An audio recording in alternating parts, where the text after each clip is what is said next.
to not antagonize your customers in a lean startup world. So what does that mean? So if I asked you guys what you thought a startup was, you'd probably picture a couple of guys kind of like me, maybe swap my jacket for a hoodie, add in a MacBook Air and a foosball table, and that's probably what a lot of you think a startup is. But for me, a startup is a company that hasn't quite figured it out yet, and that it can be any number of things. It can be their business model, it can be their customers, their messaging, or their product. And a lean startup, just by a show of hands, has anybody heard the term lean startup before? Okay, so just a few. So, a lean startup is a methodology that has really picked up steam in the States and is slowly coming to Canada, which basically encourages iteration, rapid change, testing of hypothesis and validation until you kind of arrive at the it that makes a business. So with that said, my goal here today is to show you, using my company as an example, how you can survive in a world of change without, pissing off your customers, without antagonizing your customers, and even more, using that as an opportunity to build loyalty and to build trust. And so that's what I'm here to talk about today. And while my talk is, about consumer web products, I think that, the best practices that I'll talk about are really relevant to every company, no matter the channel or no matter the vertical. So a little bit about me. I have a finance background, believe it or not. I graduated not too far from here, from the University of Western Ontario. I got my first job at a hedge fund in Hong Kong, and I hated it. I realized really quickly that I knew nothing about finance, even with a finance background, and I kind of thought that if someone like me with that background didn't know anything about finance, chances are there's a huge underserved market of similar people. So I joined a company called Wall Street Survivor. And if you haven't talked to me in the last day and a half, and you probably haven't because I'm a terrible networker, Wall Street Survivor is the web's biggest financial education site. Some shameless numbers. We have over 500,000 users, 3 million page views per month. We have ventures with huge sites like AOL and The Motley Fool. And our technology powers the classrooms of 80% of the top business schools. Schools like Stanford and Yale and UPenn and NYU and schools like that. And we're 12 people. So we weren't always a financial education site. Like many consumer web products, we're really a poster child for being a pivot machine. And I'll talk a little bit about what that means. This is a great cartoon. It's a girl telling a guy, "I'm not leaving you, I'm pivoting to another man." And that kills in the startup community. So idea number one. Let's create a gambling website. So that's Wall Street Survivor 1.0. Internet poker was really hot. We thought, how can we take that and apply it to the stock market? What we learned was that gambling was just a little bit too gray for us. The laws were changing, and we didn't want to get caught up in the fray. And we think we made the right choice because the laws did change, although now they're changing back, but different story. Idea number two. Yahoo Fantasy Sports is insanely popular. Fantasy football is $1 billion business. How can we take the simulator that we built in our gambling exercise and apply that to kind of a contest model? So people can come on and invite their friends and create contests and see who has the highest portfolio return over a certain period of time and stuff like that. What we learned was that managing a sports team is a lot more fun than managing a stock portfolio. And we just didn't get the retention and the engagement that was necessary to build a business. So third time's a charm, hopefully. This is where we are now.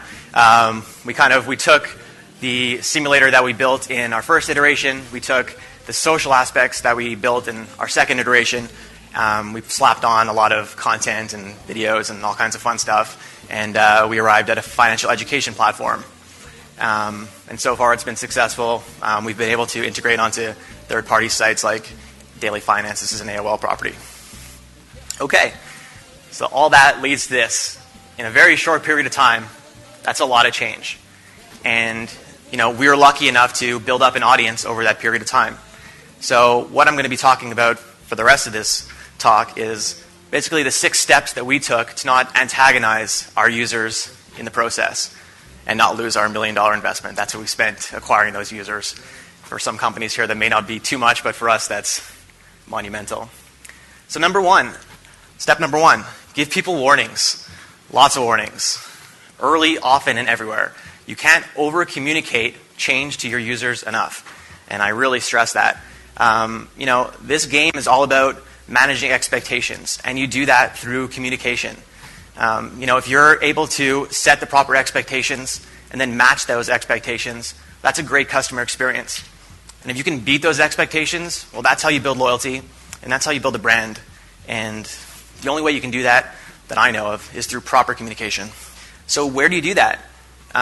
Use social media. I'm sure all your companies have Facebook pages and Twitter followers, probably even more followers and fans than we have. But you got to use them, and not just post, but engage.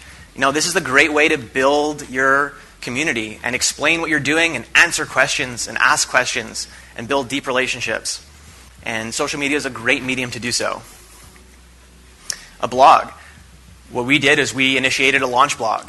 And what that did basically was just open up the transparency and build trust. We told our users what we were doing, and we were explaining why we were doing it, and when we were doing it, and where, and how, and all the other W's and H's that go along with it. And our customers really love this. On-site messaging. So, context is king. When people see the change, explain to them what has changed, and why it's changed, and how it's beneficial for them. Context is really king. That's why I explained who I am at the beginning of this, speech, and what I do is because it builds context for the rest of it. And the same thing for, change. Explain what's going on, when it's going on, and your customers will really appreciate that.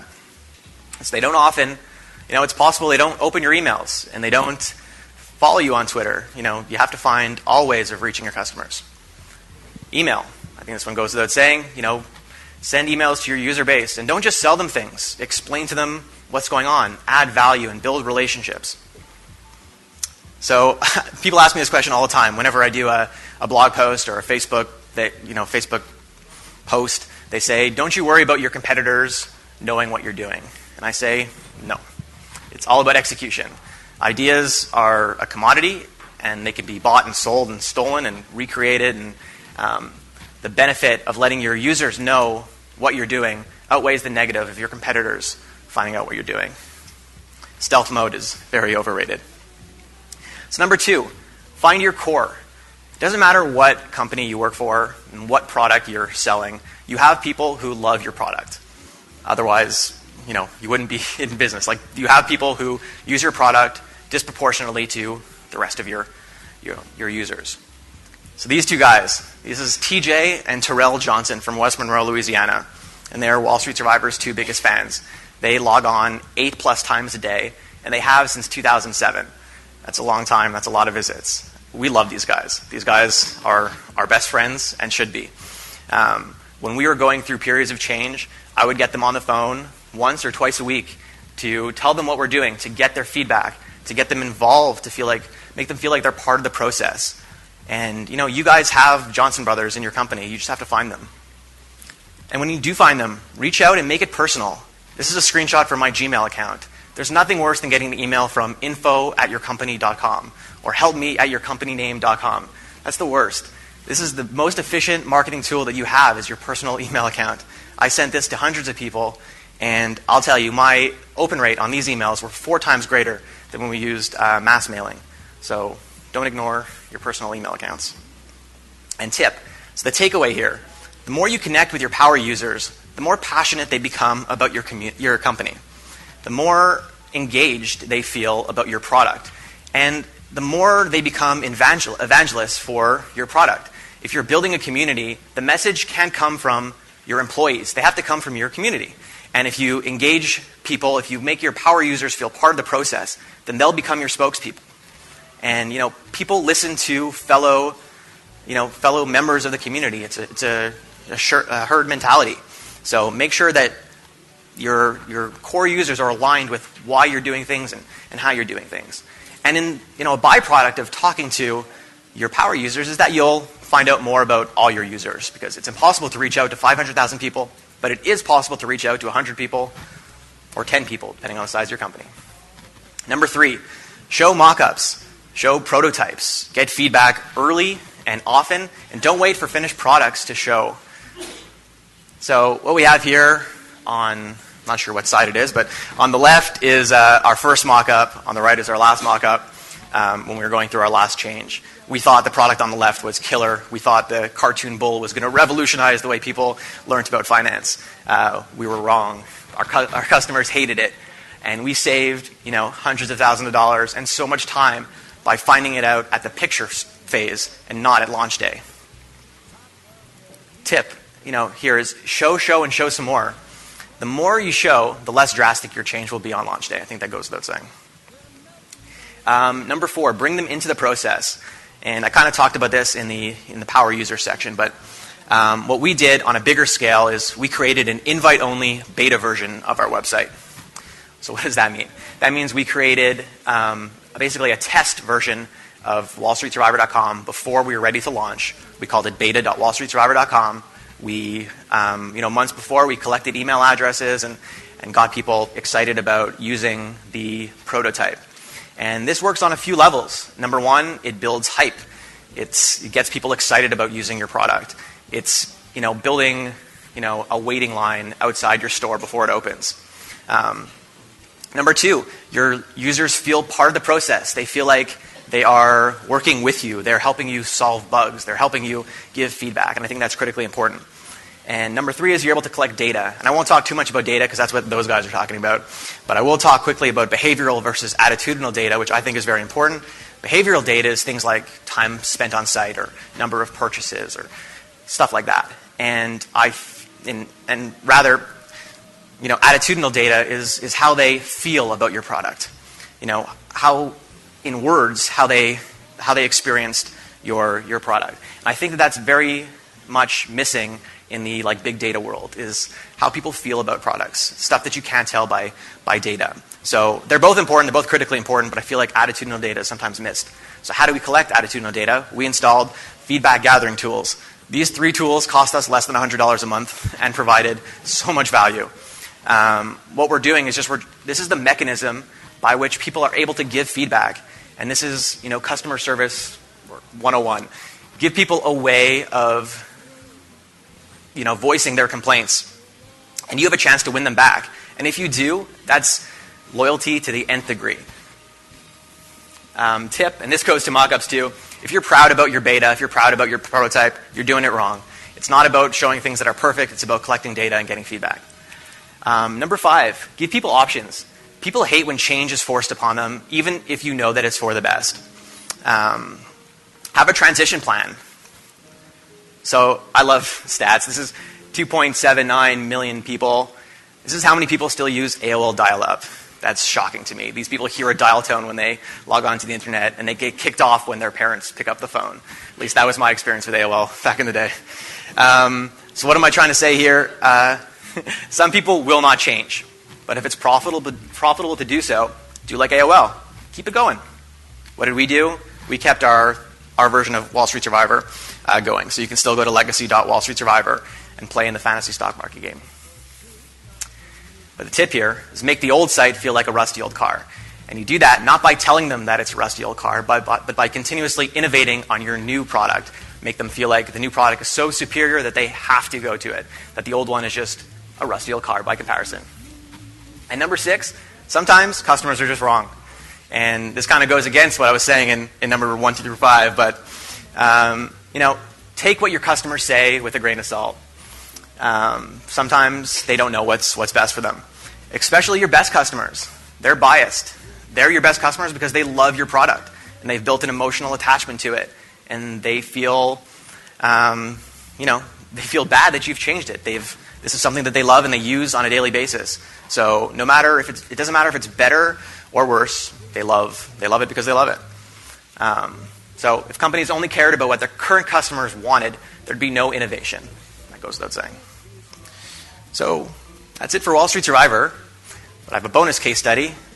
Another show of hands. Anyone heard of dig.com? Okay, so it's quite a few. Dig.com was a news aggregator, extremely popular in the mid-2000s. It was considered a server breaker at the time. If your site got onto the front page of Dig, it would literally break your servers. That's how much traffic they were generating. This is in a world before the like button, before Twitter, retweets on every page. Basically, people went onto other websites and digged them, and they got resurfaced into the news aggregator. And when we were relaunching Wall Street Survivor, we talked about Dig ad nauseum because I think it's a perfect case study of a company who did it all wrong. So, Dig v3. Dig was founded in 2004 by Kevin Rose. He's pictured on the cover of Business Week on the right.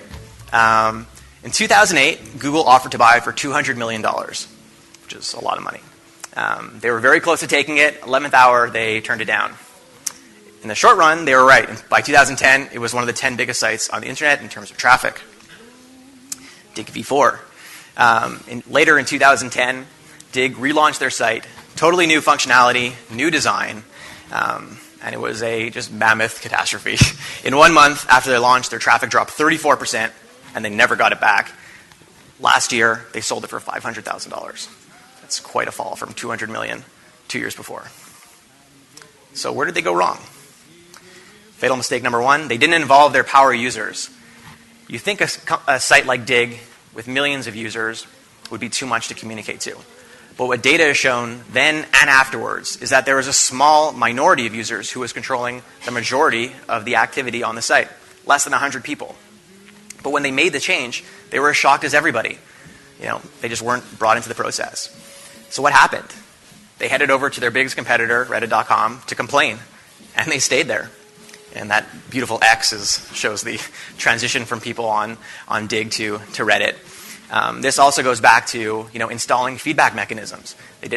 On Dig.com, the power users didn't have anywhere to complain, and Dig didn't have a chance to win them back. So they went over to their biggest competitor to complain, and the rest is history. Today, Reddit is one of the most popular websites around. Earlier this year, President Obama did an interview, an AMA interview on Reddit, and it was incredibly popular. Fatal mistake number two, they implemented features that none of their core users wanted. The takeaway, doesn't matter what it was, but takeaway here is test, test, test. Product validation doesn't come from the C-suite, and it doesn't come from managers, and it doesn't come from product people like me. It comes from, validation comes from your users. It comes from your users telling you what they want, and what they use, and what they love, and what they hate. Fatal mistake number three, they changed too much, and they changed it too quickly. Overnight, they went from Dig v3 to Dig v4, or not overnight, small transition, but pretty much overnight, with very little communication and no rollout of features. By comparison, I would argue that Facebook has had as many unpopular changes as any startup around. Every time they release a new feature, there's huge backlash from their community because they love the product. In 2009, they introduced the like button. People said this was going to spam the internet. Obviously, that's wrong. 2010, they got rid of the wall and they introduced the news feed. They said this was Facebook selling out. In 2011, they got rid of the timeline. They added a timeline and got rid of their profile page. People were confused and they hated it. And Facebook is really as big as it's ever been. And that's all I got for you today. So thank you.